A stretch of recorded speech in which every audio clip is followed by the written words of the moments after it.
नमस्कार, जय हिंद। जीएम के स्टडी जीके यूट्यूब चैनल में आप सभी का स्वागत है। रोज़ हम आपके लिए जीके की प्रैक्टिस कराते हैं। आप भी प्रैक्टिस कीजिए और देखिए कितने प्रश्न सही होते हैं। चलो शुरू करते हैं।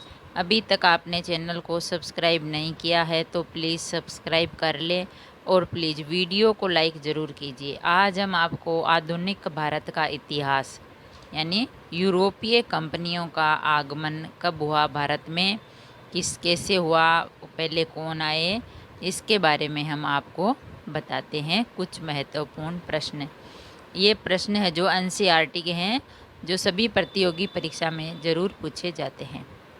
आपका पहला प्रश्न है, समुद्री मार्ग से भारत आने वाले प्रथम यूरोपीय कौन थे?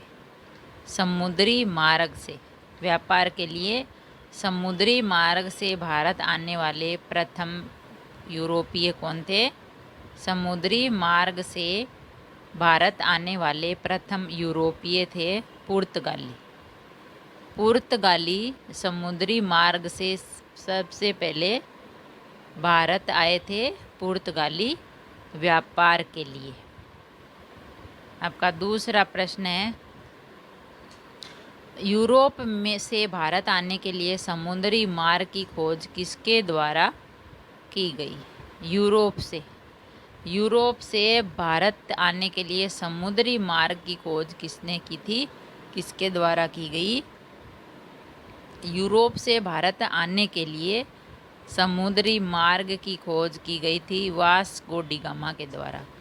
वास्को डी गामा यूरोप से भारत आने के लिए समुद्री मार्ग की खोज की थी वास्को डी गामा ने।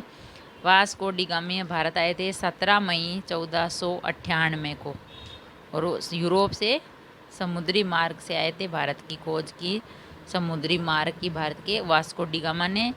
तो वह भारत आए थे 17 मई 1498 ईस्वी में। आपका तीसरा प्रश्न है, कालीकट बंदरगाह के तट पर किसने वास्को डी गामा का स्वागत किया? कालीकट की बंदरगाह पर वास्को डी गामा का किसने स्वागत किया था? कालीकट बंदरगाह के तट पर किसने वास्को डी गामा का स्वागत किया था? कालीकट बंदरगाह के तट पर वास्को डी गामा का स्वागत किया था जेमोरिन, जो वहाँ का स्थानीय शासक था। जेमोरिन ने वास्को डी गामा का कालीकट बंदरगाह पर स्वागत किया था। आपका चौथा प्रश्न है, पुर्तगालियों ने भारत में सर्वप्रथम अपनी व्यापारिक कोठी यानी फैक्ट्री कहाँ स्थापित की? पुर्तगालियों ने भारत में सर्वप्रथम अपनी व्यापारिक कोठी या फैक्ट्री कहाँ स्थापित की थी? पुर्तगालियों ने भारत में सर्वप्रथम अपनी व्यापारिक कोठी या फैक्ट्री कोचीन यानी कोच्चि में स्थापित की थी। पुर्तगालियों ने भारत में सर्वप्रथम अपनी व्यापारिक कोठी यानी जो फैक्ट्री थी व्यापार करने की, तो पुर्तगालियों ने भारत में की थी कोचीन में। आपका पांचवा प्रश्न है, पुर्तगाली उपनिवेश का प्रथम वायसराय भारत में कौन नियुक्त हुआ था? पुर्तगाली उपनिवेश का प्रथम वायसराय भारत में कौन नियुक्त हुआ था? पुर्तगाली उपनिवेश का प्रथम वायसराय भारत में नियुक्त हुआ था फ्रांसिस्को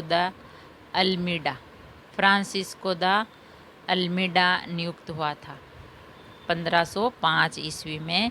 भारत में तंबाकू की कृषि एवं प्रिंटिंग प्रेस को प्रारंभ करने का श्रेय पुर्तगालियों को है, और भारत में प्रथम प्रिंटिंग प्रेस की स्थापना 1556 में गोवा में की गई थी।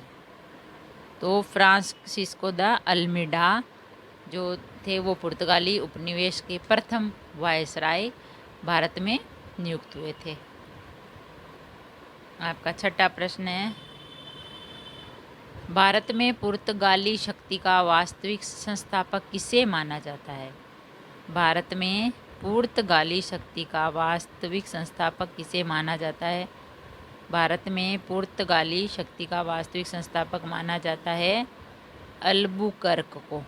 अल्बुकर्क को पुर्तगाली शक्ति का वास्तविक संस्थापक माना जाता है? अल्बुकर्क को। आपका 7वां प्रश्न है, पुर्तगालियों के पश्चात भारत में व्यापार करने आए डच कहाँ के निवासी थे? पुर्तगालियों के पश्चात भारत में व्यापार करने आए डच कहाँ के निवासी थे?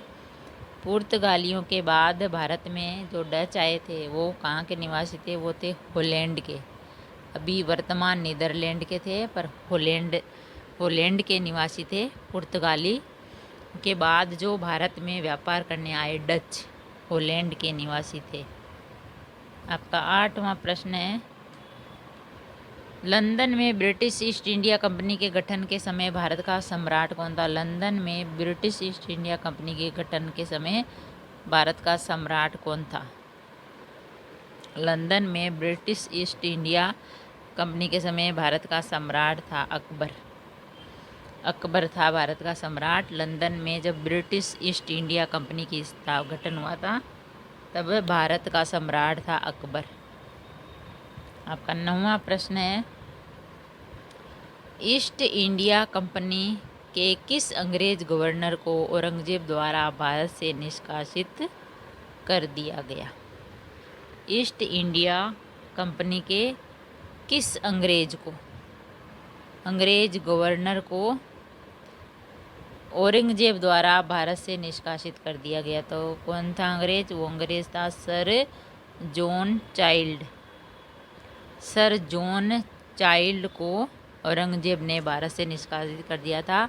ईस्ट इंडिया कंपनी के जो अंग्रेज थे सर जॉन चाइल्ड को भारत से निष्कासित कर दिया था औरंगजेब ने। आपका 10वां प्रश्न है, यूरोपीय वासियों के लिए सर्वोत्तम शोरा और अफीम प्राप्ति का मुख्य क्षेत्र था? यूरोप वासियों के लिए शोरा और अफीम प्राप्त करने का मुख्य क्षेत्र कौन सा था? यूरोप वासियों के लिए सर्वोत्तम शोरा और अफीम प्राप्त करने का मुख्य क्षेत्र था बिहार। मुख्य क्षेत्र था बिहार। बिहार में वह शोरा और अफीम की प्राप्ति का मुख्य क्षेत्र था। आपका 11वां प्रश्न है, फ्रांसीसियों द्वारा फोर्ट लुई नामक किला कहाँ बनवाया गया? फ्रांसीसियों द्वारा फोर्ट लुई नामक किला कहाँ बनवाया गया था? फ्रांसीसियों द्वारा फोर्ट लुई नामक किला बनवाया गया था पांडिचेरी में। फ्रांसीसियों द्वारा फोर्ट लुई नामक किला बनवाया गया था पांडिचेरी में। आपका 12वां प्रश्न है, पांडिचेरी का प्रथम फ्रांसीसी गवर्नर कौन था? पांडिचेरी का प्रथम फ्रांसीसी गवर्नर कौन था? पांडिचेरी का प्रथम फ्रांसीसी गवर्नर था फ्रांको मार्टिन। पांडिचेरी का प्रथम फ्रांसीसी गवर्नर था फ्रांको मार्टिन। आपका 13वां प्रश्न है, पुर्तगालियों को सोली के स्थान पर किस अंग्रेज अधिकारी ने पराजित किया? पुर्तगालियों को सोली के स्थान पर किस अंग्रेज अधिकारी ने पराजित किया? पुर्तगालियों को सोली के स्थान पर अंग्रेज अधिकारी ने पराजित किया था थॉमस बेस्ट ने पराजित किया था। पुर्तगालियों को सोली के स्थान पर थॉमस बेस्ट अंग्रेज अधिकारी ने पराजित किया था। आपका 14वां प्रश्न है, कर्नाटक का युद्ध किनके मध्य लड़ा गया? कर्नाटक का युद्ध किनके मध्य लड़ा गया? कर्नाटक का युद्ध है जो अंग्रेज और फ्रांस के बीच लड़ा गया। कर्नाटक का युद्ध अंग्रेज और फ्रांस के मध्य लड़ा गया। आपका 15वां प्रश्न है, वांडीवास के युद्ध में अंग्रेजों ने किसे पराजित किया? वांडीवास के युद्ध में अंग्रेजों ने किसे पराजित किया? वांडीवास के युद्ध में अंग्रेजों ने पराजित किया था फ्रांस को।